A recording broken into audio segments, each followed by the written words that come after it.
A large game is ready to happen at Bobby Dodd Stadium in Atlanta, Georgia. Ole Miss will go over there for their first regular season competition since 1946.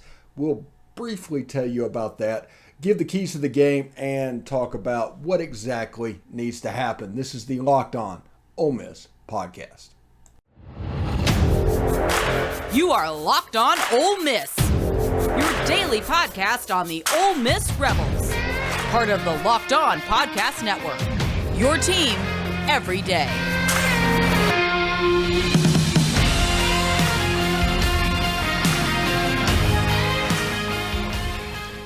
All right, welcome to the Locked On Ole Miss podcast. I am your host, Stephen Willis. Ole Miss takes on Georgia Tech this weekend, and we will get into that Georgia Tech coverage as this goes on. We're going to have Candace Cooper come on and talk from the Locked On ACC show. She's going to be on Wednesday. Friday will be Bryce Kuhn, who covers Georgia Tech for, I think, the 24/7 site. We'll bring him on the show as well. And you'll have our normal things of Derek Vandegrift, Karen McCutcheon, and Tom Vanderford. We're getting ready to go. It is go time. We are ready to do that very much. But before we get started, I do want to thank you for making the Locked On Ole Miss podcast your first listen every day. We are free and available wherever you get your podcast, including YouTube. So do us a favor. Subscribe to the YouTube channel. Hit the bell for notifications of new videos going up, which happens quite frequently. And, of course, upvote the video itself. So we're talking and thinking about the keys to the Georgia Tech game. And I sat through I watched the Western Carolina game. I think Georgia Tech won that like 35-17 or something like that. The final score is not important that, but at the end of the first quarter, it was 14-14. Now, how was it 14-14 against a FCS school? Georgia Tech has Jeff Sims, who's a good quarterback. He's 31 of 35 on the year. He's thrown for 264. That's not much, but remember, Clemson's involved there as well. He's got a TD and a pick. And the reason it was close is Western Carolina figuring out a hole in the defense of using the running backs in the pass game. So the keys versus Georgia Tech, the first key to the game, will be using the running backs in the pass game. Quinshon Judkins, Zach Evans, Ulysses Bentley IV, they all could make hay next weekend at Bobby Dodd Stadium at 3:30 Eastern on ABC. You can see it down below. And it was impressive. It was almost like people were just vacating zones so they could sink deep. Now, remember in the Troy game where they kept saying the defense sank deep, They did that consistently against Western Carolina because maybe they didn't have to play exotic stuff. Jeff Collins can call exotic stuffs, and he has that history of doing so. One of the things I've done when looking at this game was like I did ask Candace Cooper. It was like, but whenever we set up the interviews, like, what do I need to know about Georgia Tech even before you come on? And she says they are a very talented team. Jeff Collins just isn't that dude. And I see that because when you watch them against Western Carolina, there's a little bit of Ed Orgeron 2007 vibes when watching that tape. Now, Georgia Tech is going through a major system change. Going from what Paul Johnson did to try and have a modern offense, it's completely different types of players. And the transfer portal helps them out to where they can do it a little bit quicker, but it was a major undertaking. And they've found a quarterback, Jeff Sims, like I said. He's a good guy. 4 incompletions, and 2 of those are interceptions. Only 2 of his passes this season have hit the ground. That's kind of impressive. Dante Smith has 132 yards rushing in 2 games. Like I said, Clemson was the first game. Got to take that into account. But he ran the ball fairly well and has 3 touchdowns with Western Carolina on the schedule. Jeff Sims has 21 carries also for 89 yards. He's a danger to pull the ball and keep it. So the first key of the game that we said was the running backs in the receiving game. They have a chance to have a really big game. There's a chance that they could get outside one-on-one and completely pop one. Do not be surprised about that at all. The second key to this game would be the defense playing discipline, because we're going to get to the line of scrimmage here in a little bit. But The defense needs to be careful because Jeff Sims is a legit pull threat. He's run the ball 21 times in 2 games. They played Clemson, so I don't think they held anything back. They kind of are what they are, you know.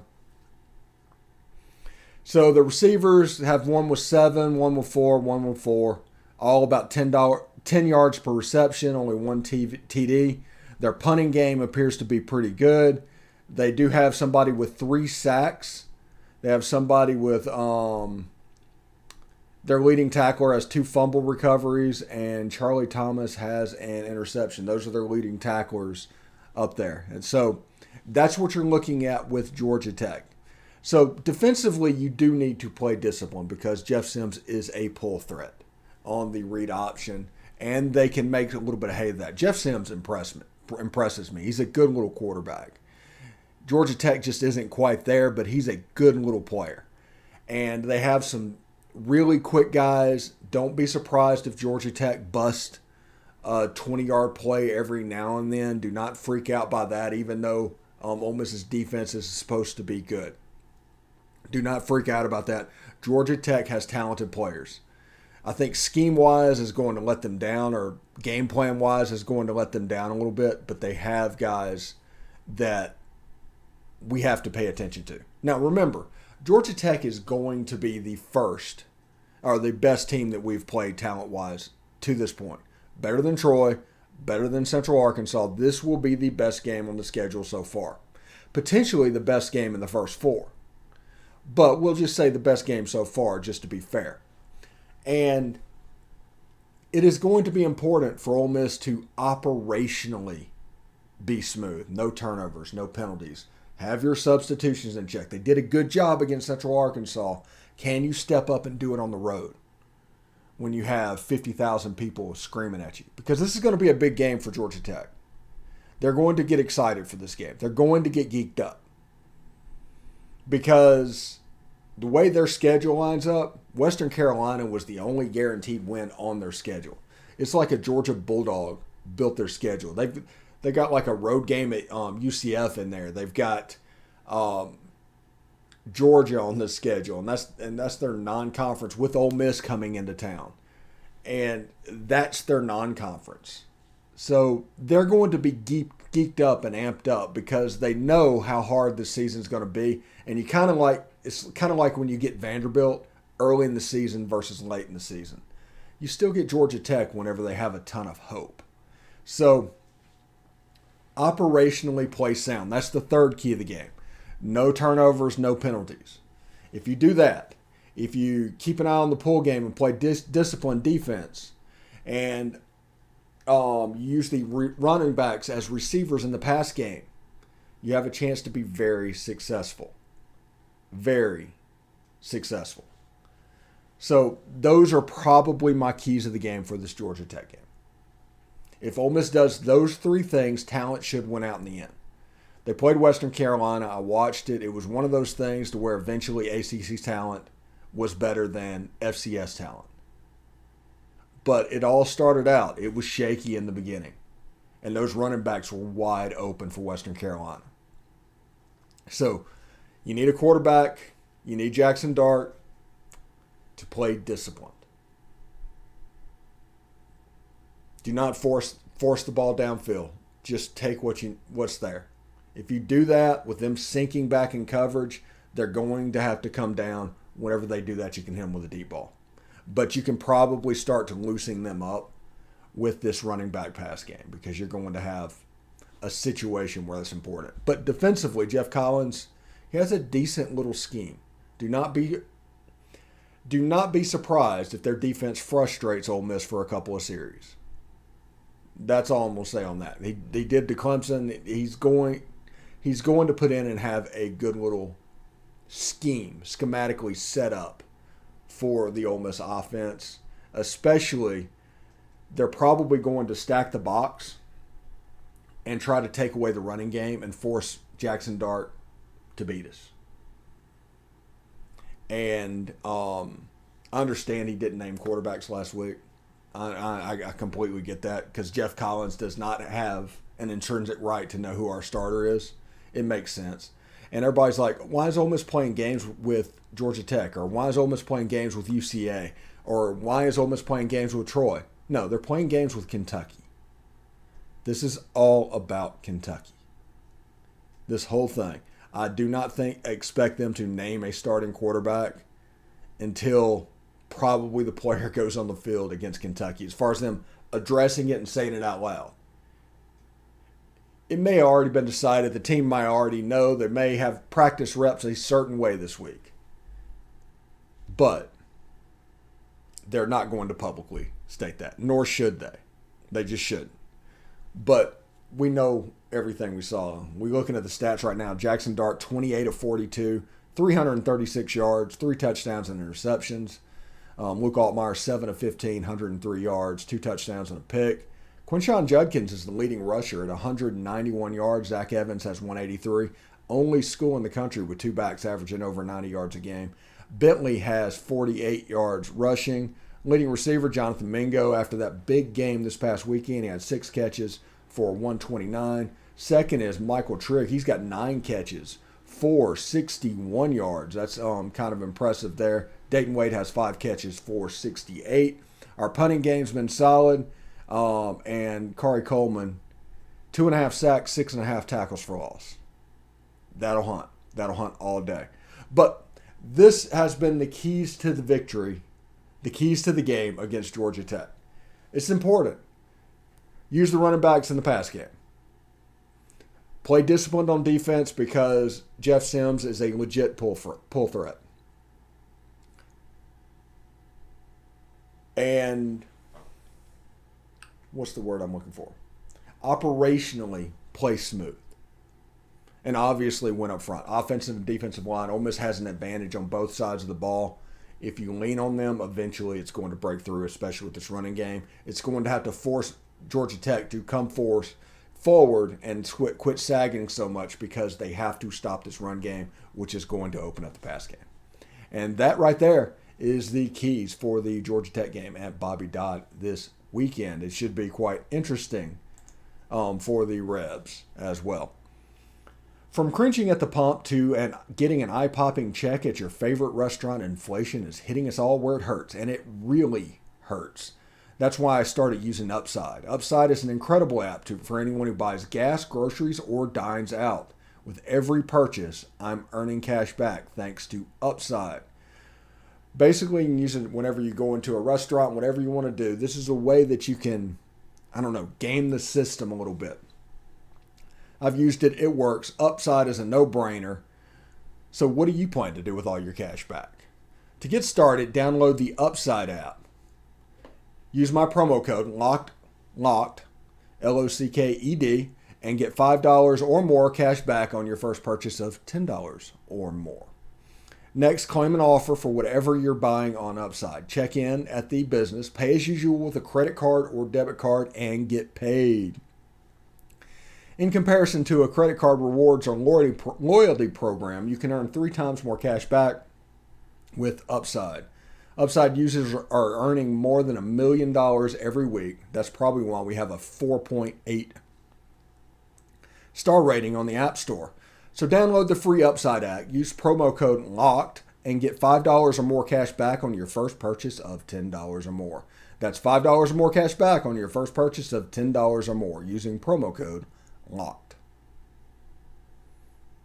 All right, thanks for making the Locked On Ole Miss podcast your first listen every day. We are free and available wherever you get your podcast, including iTunes and Spotify.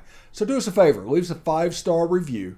You can say whatever you want to say. Just make sure you leave a 5-star review. That'll help people find the podcasts that are searching for it. If they just put Ole Miss in the iTunes or Spotify, this podcast will come up and will help them find this. You can say whatever you want to say. Just make sure it's that 5-star review. I do appreciate it. Thank you very much. It may not be your cup of tea, but it might be somebody's. So, we talked a little bit about the keys to victory in the first segment. In this second segment, we're going to talk about this being the first true road game. This is something that is about us. This is, you always hear coaches talk about, oh, it's about us. Well, this time it really is. Because all of these new players going on the road for the first time, they have no mock game of how the film study works, and everything they do indoors, traveling and doing that stuff, is a little bit different.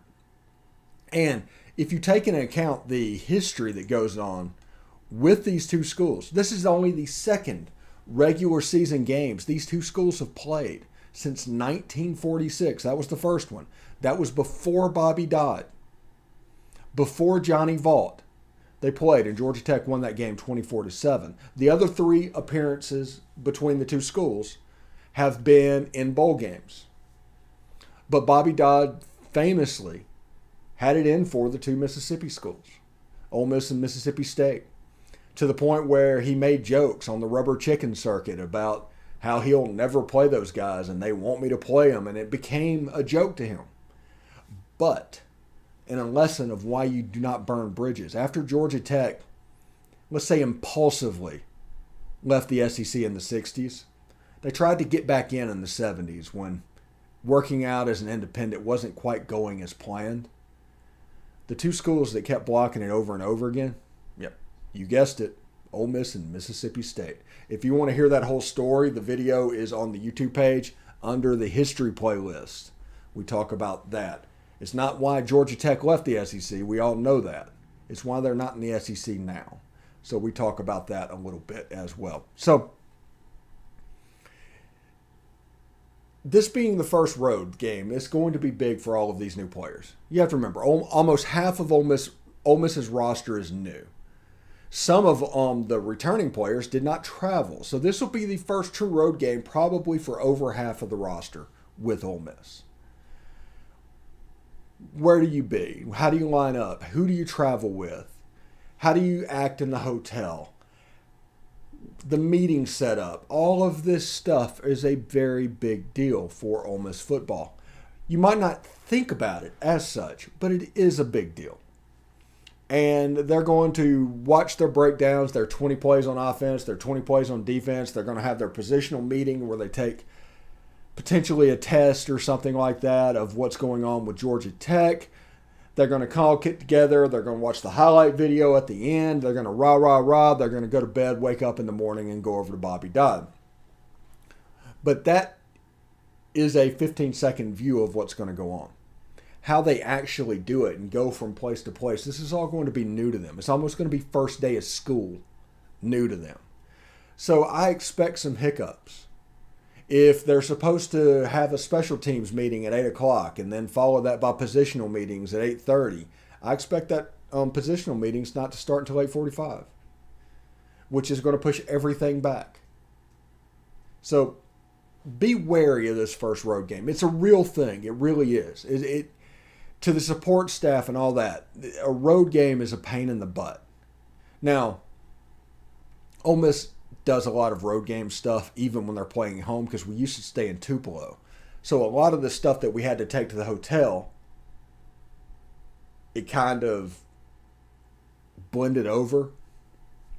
But when you add in the travel, the bus to the airport, the plane out there, this will be the first time they've actually done it. And all of this stuff will be new. So it'll be good to get it out of the system before SEC play starts, but it will be new. And expect hiccups.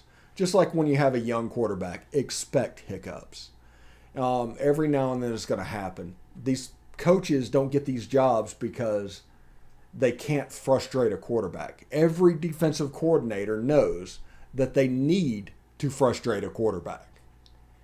And so they're actually fairly decent at doing it. And the way you open them up and prevent them from doing it is have other players that can take over and make the defense pay for doing that. Should be pretty interesting. Anyway, after this break, we're going to take a short break right now. We're going to come back and talk a little bit about Jeff Sims right after this. All right, thanks for making the Locked On Ole Miss podcast your first listen every day. We are free and available wherever you get your podcast, including YouTube. So do us a favor, subscribe to the YouTube page, upvote the video itself, and, of course, hit the bell for notifications whenever we put a new video up, which happens quite frequently. Thank you very much for that. Okay. In segment 3, even before Candace and Bryce Coon come on and talk about the Georgia Tech roster, I want to talk a little bit about Jeff Sims and have not necessarily a deep dive into Jeff Sims.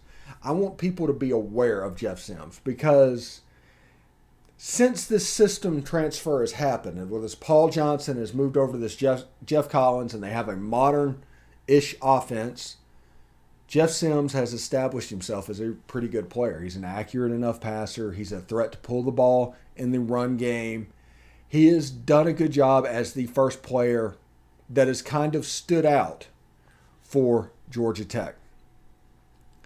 Now, I don't know if anybody in the ACC runs this version of a defense. I don't know if it's stretched out. I'm not as knowledgeable as it should be.